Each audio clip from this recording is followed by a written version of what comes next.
أعوذ بالله من الشيطان الرجيم بسم الله الرحمن الرحيم لا جناح عليكم إن طلقتم النساء ما لم تمسوهن أو تفرضوا لهن فريضة ومتعوهن على الموسع قدره وعلى المقتر قدره متاعا بالمعروف حقا على المحسنين وإن طلقتموهن من قبل أن تمسوهن وقد فرضتم لهن فريضة فنصف ما فرضتم إلا أن يعفون أو يعفو الذي بيده عقدة النكاح وأن تعفوا أقرب للتقوى ولا تنسوا الفضل بينكم إن الله بما تعملون بصير.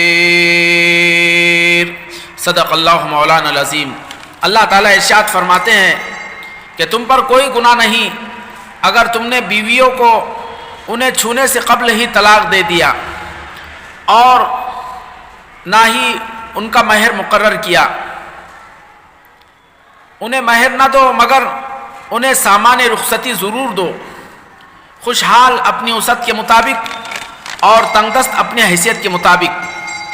یہ خوش معاملہ لوگوں پر واجب ہے، یہ خوش معاملہ لوگوں پر حق ہے.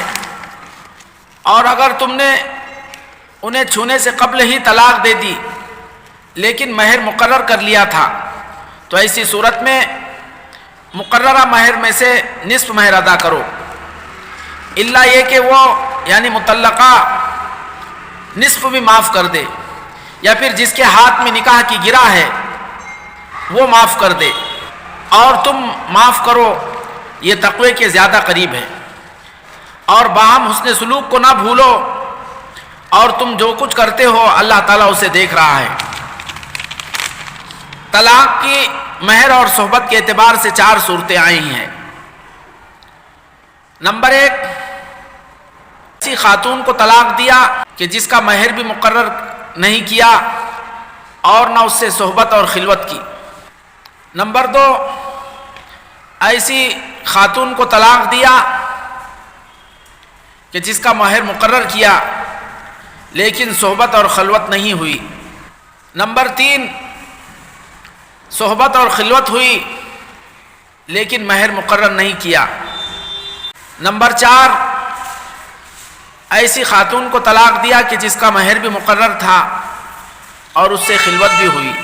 پہلی صورت جس میں مہر بھی مقرر نہیں اور صحبت بھی نہیں کیا، ایسی صورت میں یہ حکم ہے کہ شوہر ایسی مطلقہ بیوی کو کچھ نہ کچھ ضرور دے، کم از کم 1 جوڑا دے دے.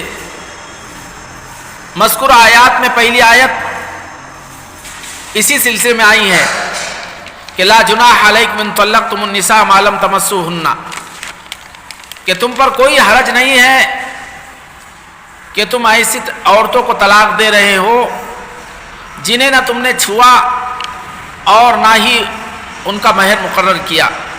اللہ نے فرمایا کہ متعوہن، کہ انہیں متعہ دو. متعہ کی کوئی مقدار مقرر نہیں فرمائی. اس سلسلے میں ائمہ کرام کے مختلف اقوال آئے ہیں کہ متعہ میں کیا دیا جائے گا. عبداللہ ابن عباس رضی اللہ عنہما نے کہا کہ کم از کم 1 جوڑا اسے دیا جائے گا. باقی حضرت حسن بن علی رضی اللہ عنہ نے 10,000 درہم اسے دیے. قاضی شرح رحمۃ اللہ علیہ نے 500 درہم دیے. یہ مختلف کیفیتیں آئی ہیں. ہاں قرآن پاک میں اللہ تعالیٰ نے فرمایا کہ علی الموسع قدرہ وعلی المقتر قدرہ متاعا بالمعروف، کہ مالدار پر اس کی حیثیت کے مطابق اور جو تنگدست اور تہی دامن ہے اس پر اس کی حیثیت کے مطابق متاعا بالمعروف حقا علی المحسنین. اللہ فرماتے ہیں کہ اس کو معروف طریقے سے قاعدے کے مطابق اس کو متع دیا جائے یا اس کو فائدہ پہنچایا جائے. یہ محسنین پر، حسن سلوک کرنے والوں پر اور خوش اسلوبی کا اختیار کرنے والوں پر یہ حق بنتا ہے. یہ پہلی شکل ہے جس میں نہ مطلقہ کا مہر مقرر ہے اور نہ ہی اس سے خلوت ہوئی. جبکہ دوسری صورت یہ ہے کہ جس میں مہر تو مقرر کر لیا لیکن صحبت و خلوت نہیں ہوئی، یعنی اس کے ساتھ ہم بستری نہیں ہوئی، اس کا حکم مذکورہ آیات میں سے دوسری آیت میں ہے کہ وَإِن طَلَّقْتُمُوهُنَّ مِن قَبْلِ أَن تَمَسُّوهُنَّ وَقَدْ فَرَضْتُمْ لَهُنَّ فَرِيضَةً، کہ اگر تم نے چھونے سے پہلے ان کو طلاق دے دیا لیکن ان کا مہر مقرر کر لیا تھا، تو اس کے سلسلے میں اللہ نے فرمایا فَنِصْفُ مَا فَرَضْتُمْ، تم نے جو مہر مقرر کر دیا اس کا آدھا مہر دے دیا جائے۔ آگے فرمایا کہ اللہ یعفونا، اللہ یہ کہ وہ مطلقہ خواتین خود معاف کر دے، آدھا مہر معاف کر دے۔ یعفو الذی بیدہ عقدۃ النکاح، یا پھر وہ شخص معاف کر دے جس کے ہاتھ میں نکاح کی گرہ ہے، نکاح کی بندھن جس کے ہاتھ میں ہے۔ بیدہ عقدۃ النکاح سے کون مراد ہے؟ تو اس سلسلے میں دو باتیں کہی گئی۔ ایک تو یہ ہے کہ اس سے شوہر مراد ہے کہ اصل نکاح کی باغڈور اس کے ہاتھ میں ہے، اور اس کی صورت یہ بتلائی میں پورا مہر ادا کر چکا تھا لیکن ابھی خلوت بھی نہیں ہوئی، طلاق ہو گئی، اس کو آدھا واپس لے سکتا تھا لیکن اس نے مہر پورا کے پورا اس کو چھوڑ دیا۔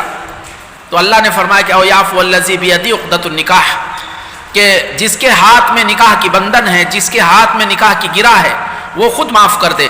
ایک بیدہ عقدۃ النکاح کی ایک توجیہ بتلائی اور یہی راجح بتلائی، اکثر فقہاء نے یہی مفہوم لیا، جبکہ بہت سارے حضرات نے بیدہ عقدۃ النکاح سے مراد مطلقہ کا جو سرپرست ہے، چاہے اس کا باپ ہو، بھائی ہو یا دیگر اور کوئی شخص ہو جس نے اس نکاح کو منعقد کرنے میں جس کی کوششیں رہی ہیں، اس نکاح کو قائم کرنے کی جس کی کوششیں رہی ہے، تو یہ مراد لیا بیدہ عقدۃ النکاح۔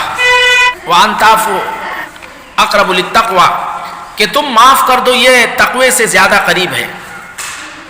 وَلَا تَنْسَوْا الْفَضْلَ بَيْنَكُمْ، اور تم باہم حسن سلوک کو نہ بھولو۔ اس طرح یہ دوسری شکل بتلائی گئی مطلقہ کی کہ جس میں مہر تو مقرر کر لیا تھا لیکن خلوت اور صحبت سے پہلے طلاق دے دی، تو ایسی صورت میں آدھا مہر دینا واجب ہوگا، الا یہ کہ بیوی معاف کر دے یا پھر شوہر پورا ادا کر دے۔ تیسری شکل بتلائی کہ ایک ایسی خاتون کو طلاق دیا کہ جس سے خلوت بھی ہوئی اور صحبت بھی ہوئی لیکن اس کا مہر مقرر نہیں کیا تھا، ایسی مطلقہ کا حکم یہ ہے کہ اس کو مہر مثل دیا جائے گا، یعنی اس کے خاندان کی جو خواتین ہیں جن میں اس کی بہنیں ہیں، چچا زاد بہنیں ہیں، پھوپھیاں ہیں، ان کے مہر کے مثل اس کو مہر دیا جائے گا۔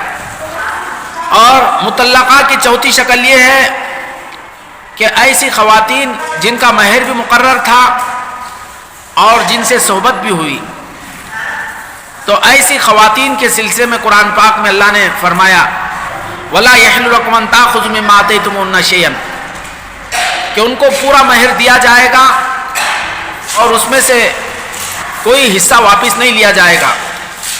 تو یہ چار صورتیں ہیں مطلقات کی، ان کے مہر متعین ہونے نہ ہونے، خلوت ہونے یا نہ ہونے کے اعتبار سے۔ تو اللہ تعالیٰ نے یہ تمام تفصیلات بیان فرمائی ہیں۔ تمام ہی مطلقات کو متعہ دینا فقہاء کرام نے مستحب بتلایا ہے، وَلِلْمُطَلَّقَاتِ مَتَاعٌ بِالْمَعْرُوفِ قرآن نے کہا ہے، لیکن بطور خاص وہ مطلقہ کہ جس کا مہر متعین نہیں کیا گیا اور نہ اس سے خلوت ہوئی، ایسی خاتون کو متعہ دینا واجب بتلایا ہے۔